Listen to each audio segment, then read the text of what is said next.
ముఖ్యంగా ఇక్కడికి రావడానికి కారణాలు అంటే మాకు గత సంవత్సర కాలంలో ఈ గురుకుల నోటిఫికేషన్ నుంచి మేము మా కుటుంబాలు అనేక రకంగా ఇబ్బందులు పడ్డాయి. నోటిఫికేషన్ అప్పుడు సమస్యలే, రిజల్ట్ అప్పుడు సమస్యలే. తీరా ప్రభుత్వం మారింది, మా బతుకులు మారుతాయి అనుకునే సమయానికి పోస్టింగ్స్ ఏదైతే జాయినింగ్ ఆర్డర్ మనకు అపాయింట్మెంట్స్ ఆర్డర్స్ ఇచ్చారు. మీకు ఉద్యోగం వచ్చింది, పలానా సొసైటీలో మీకు ఉద్యోగం వచ్చిందని చెప్పి కూడా ఇప్పటికి 3-4 నెలలు గడుస్తుంది.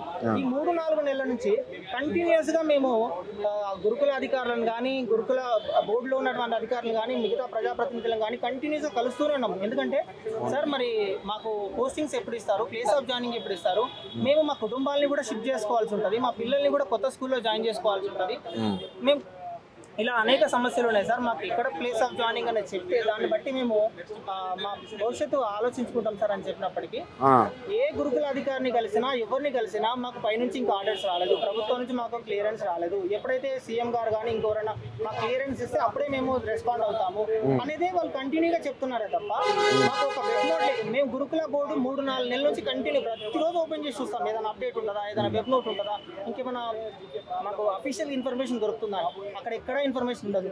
మేము కష్టపడి గురుకుల బోర్డుకి వెళ్ళి అధికారుల దగ్గరికి వెళ్తే మాకు ఎటువంటి ఇన్ఫర్మేషన్ లేదు, ప్రభుత్వం నుంచి మాకు ఆర్డర్స్ వస్తే ఇప్పుడు వస్తే అప్పుడు చెప్తాము. దీంట్లో మధ్యలో ప్రమోషన్లు, ట్రాన్స్ఫర్లు, మళ్ళీ మా దాంట్లో ఇంకా అపాయింట్మెంట్స్ ఆర్డర్ రాని వాళ్ళు చాలా మంది ఉన్నారు, ఇంకా పీడబ్ల్యూ వాళ్ళ రిజల్ట్ రాదు, ఇంకా అనేక సమస్యలు గందరగోళంగా ఉన్నది.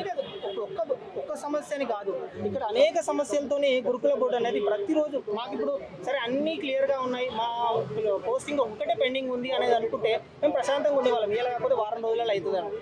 కానీ ఒకరోజు పోస్టింగ్ సంబంధించిన వాళ్ళు, ఇంకొకరు పీడబ్ల్యూ వాళ్ళు, ఇంకొక రోజు రిలీక్విష్మెంట్ వాళ్ళు, ఇలా అనేక సమస్యలు ఉన్నా ఏ ఒక్క సమస్య మీద గురుకుల బోర్డు వాళ్ళు స్పందించి ఫస్ట్ మేము వీళ్ళకు పోస్టింగ్స్ ఇస్తాం అనేది కూడా మాకు ఎక్కడ చెప్పారు. మీ ప్రధానమైన డిమాండ్ ఏంటి అసలు? మేము గురుకుల బోర్డు దగ్గర నుంచి మాకు ఒక షెడ్యూల్ అనేది ఇప్పియాలి. ఎందుకంటే ఇప్పుడు మేము సీఎం గారి దగ్గరికి వచ్చి ఈరోజు మా యొక్క రిప్రజెంటేషన్ ఎందుకు ఇవ్వడం ఇస్తున్నామంటే ఎన్నిసార్లు గురుకుల బోర్డుని అడిగినా మాకు పైనుంచి రావాలి, సీఎం గారు చెప్పాలంటున్నారు. మరి అదే సీఎం గారిని కలిసి మా బాధలు అసలు ఇన్ని రోజులు మా బాధలు సీఎం గారికి తెలుస్తున్నాయా లేదా మరి తెలియాలని చెప్పేసి మేము ఈరోజు ఇక్కడ రావడం జరిగింది.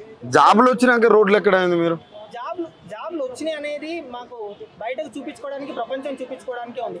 జాబ్లు వచ్చినాయి అనే ఉద్దేశంతో అప్పటి వరకు మేము చిన్న చిన్నగా ప్రైవేట్ ఉద్యోగాలు చేస్తుంటే మీకు ఎట్లాగో ప్రభుత్వం ఉద్యోగం వచ్చింది కదా, మధ్యలో వదిలేసి వెళ్ళిపోతారని ఆ ఉన్న ఉద్యోగాల నుంచి కూడా మమ్మల్ని తీసేశారు. 4 నెలల నుంచి మా కుటుంబాలకి సపోర్టివ్గా ఉండాల్సిన మేమే ఈరోజు ఇక్కడ సీఎం గారు ఆఫీస్ దగ్గరికి వెళ్తున్నాము. మాకు బస్ ఛార్జీలకు 500 ఇవ్వండి, 1000 రూపీస్ ఇవ్వండి, పేరెంట్స్ని అడుక్కొని రావాల్సిన పరిస్థితిలో ఉంది. ఇంకా కూడా సో ఇప్పుడు మేము ఫైనల్గా ప్రభుత్వాన్ని రిక్వెస్ట్ చేస్తున్నది ఏంటంటే మాకు ఆల్రెడీ స్కూల్ స్టార్ట్ అయిపోయింది, పిల్లల్ని మేము స్కూల్లో జాయిన్ చేయించుకోవాలి, మేము స్కూల్లో జాయిన్ అవ్వాలి, కొత్త ప్లేస్కి షిఫ్ట్ అవ్వాలి. ఇవన్నీ సమస్యలు ఉన్న నేపథ్యంలో సీఎం గారు వెంటనే స్పందించి గురుకుల బోర్డుకి ఎంతమంది వచ్చారన్న? మేము ఆల్మోస్ట్ 200-300 మెంబర్స్ వరకు వచ్చారు. ఇక్కడికి మిగతా వాళ్ళు రాలేకపోవడానికి ప్రధాన కారణం కూడా వాళ్ళ ఆర్థిక ఇబ్బందులు, ఈ గురుకులది సమస్య. మీరు పెద్ద ఎత్తున వచ్చేటోళ్ళు వాళ్ళ ఇంట్లో ఇప్పుడు లేడీస్కి ప్రధానంగా వాళ్ళ భర్తలు, ఇంట్లో అత్తామామ వాళ్ళు నిజంగా మీకు ఉద్యోగం వచ్చిందా రాలేదని అనుమానపడాల్సిన పరిస్థితికి వచ్చింది. ఒక రకంగా వాళ్ళని మెంటల్గా, సైకలాజికల్గా డిప్రెషన్లోకి తీసుకెళ్తున్నారు. ఎందుకంటే ఉద్యోగం వచ్చింది కానీ ప్లేస్ ఆఫ్ జాయినింగ్ లేదు, జాయినింగ్ ఆర్డర్స్ లేదు. మీరు చెప్పండి అన్న. మీరు తక్షణమే మాకు కార్యాచరణ ప్రకటించాలి. అంటే మాకు గవర్నమెంట్ నుంచి ఈ యొక్క నియామకాలు అనేది తొందరగా మాకు వాటిని నింపడానికి కోసానికి వెబ్ ఆప్షన్స్ పెట్టడం కానీ, తక్షణమే వీటిని మాతో భర్తీ చేయడం కానీ చేయాలి. ఓన్లీ వాళ్ళు ఎలక్షన్స్ కోసానికి ఆ నియామక పత్రాలు ఇచ్చేసి స్టేజ్ల మీద ఫోటోలు దిగి ఓట్లు వేసుకొని పోయి కుర్చీల మీద కూర్చునే కాదు. మాకు తక్షణమే ఎవరైతే 9,000 మంది ఉద్యోగస్తులు ఎవరైతే సెలెక్ట్ అయ్యారో వాళ్ళందరికీ తొందరగా విధుల్లోకి తీసుకోవాలి. మాకు ఇప్పుడు నోటిఫికేషన్ లో లేదు కదా సార్, మాకు ఏమైనా ట్రాన్స్ఫర్స్, ఇంటర్నల్ ట్రాన్స్ఫర్స్ పెట్టుకుంటాం లేకపోతే ఇంకేదో చేసుకుంటాం అని మాకు అవన్నీ నోటిఫికేషన్ లో మెన్షన్ చేయలేదు. మాకు వాటితో సంబంధం లేదు. మాకు కావాల్సింది ఇంత ఒక 9,000 మందికి కావాల్సింది ఏంటంటే తక్షణ ఉద్యోగాల్లోకి తీసుకోవాలి. అదొకటి. మా సమస్యలు ఏమైనా ఉంటే మేము చూసుకుంటాం. ఇప్పుడు పిల్లల ట్రాన్స్ఫర్లు కానీ, స్కూల్ ట్రాన్స్ఫర్స్ కానీ ఇంకా వేరే ఉంటే మేము చూసుకుంటాం. ఇప్పుడు డిలే అయితే మీకు ప్రాబ్లం అవుతుంది. డిలే అయితే మేము వేరే స్కూల్లో డ్యూటీ చేసే పరిస్థితి లేదు. ఇప్పుడు ఇంతమంది పరిస్థితి ఏం సార్, వేరే ప్రైవేట్ స్కూల్ వాళ్ళు తీసుకోరు, గవర్నమెంట్ స్కూల్ వాళ్ళు వీళ్ళు తీసుకోరు. అంటే మేము ఎన్ని సంవత్సరాలు మేము ఇప్పటికే ఒక 4-5 సంవత్సరాలుగా అప్పులు చేసి మేము చదువుకుంటూ వచ్చినాం ఇప్పటిదాకా. ఇందులో అంటే జెంట్స్ కావచ్చు, లేడీస్ కావచ్చు, వాళ్ళు ఎన్నో సమస్యలు ఇబ్బంది పడుకుంటూ కూడా వాళ్ళ పోషించుకుంటూ కూడా, ముఖ్యంగా మహిళలు వాళ్ళు ఎన్నో ఇంటి దగ్గర సమస్యలు ఫేస్ చేసుకుంటూ కూడా వాళ్ళు చదువుకొని ఇక్కడ వరకు జాబ్ కొట్టారంటే గ్రేట్ వాళ్ళకి. ఆ. మీరు ప్రభుత్వం మీరు ఓట్లు వేయించుకొని ఓట్ల కోసానికి స్టాంపులు చేసి మెయిన్ మహిళలే వేసి రోడ్లు కూడా మహిళలు వేసిరు, మగవాళ్ళు వేసిరు, అందరు వేసిరు. ఆ. కానీ మీరు ఆగమేఘాల మీద సర్టిఫికేట్ వెరిఫికేషన్ ఒకటే సెంటర్ లో ఈ రోజు ఒక గంట సేపట్లో ఒక సెంటర్ లో వెరిఫికేషన్ ఉంటది, అదే అభ్యర్థికి ఇంకొక సెంటర్ లో ఇంకొక గంట తర్వాత వెరిఫికేషన్ ఉంటది. ఇటువంటి ఎన్నో కష్టాలు అనుభవించుకుంటా మన వాళ్ళంతా ఒక జాబ్ కొట్టి మాకు జాబ్ వచ్చింది, సరే ఇక ఇది అకాడమిక్ ఇయర్ స్టార్ట్ అయిన తర్వాత మాకు జాబులు ఇస్తారు కదా, ఉద్యోగాలు ఇస్తారు కదా అనుకుంటే ఇప్పటి వరకు ఆ ఉద్యోగాలు ఊసేలేదు. ఆ సీఎం ఏమైనా ఢిల్లీ పోయిందా సార్, లేకపోతే దుబాయ్ పోయిందా సార్, ఇక్కడనే ఉంటాడు కదా. ఆయన ఏదో కార్యాచరణ ప్రకటించి చెప్తే అయిపోతుంది కదా, తొందరగా ఉద్యోగాలు ఇస్తే వాళ్ళు కూడా వాళ్ళ పనులు చేసుకుంటారు కదా. ఇవన్నీ పట్టించుకోకుండా ఆయన ఇష్టం వచ్చాడు లేడు లేడు లేడు అని ట్రైపోర్డ్ చెప్పడం, లేకపోతే ఇంకా వేరే అంటే మాకు ఎవరు ప్రతిపక్షం లేరు మేము ఏం చేయలేము అంటే ఏపీ ఓట్లు వేయించుకున్నారు కాబట్టి ఓట్లు వేయించుకోవడానికి కోసం మేము పేపర్లు ఇచ్చినాము లేకపోతే ఏదో చేసినామని చెప్తున్నారు.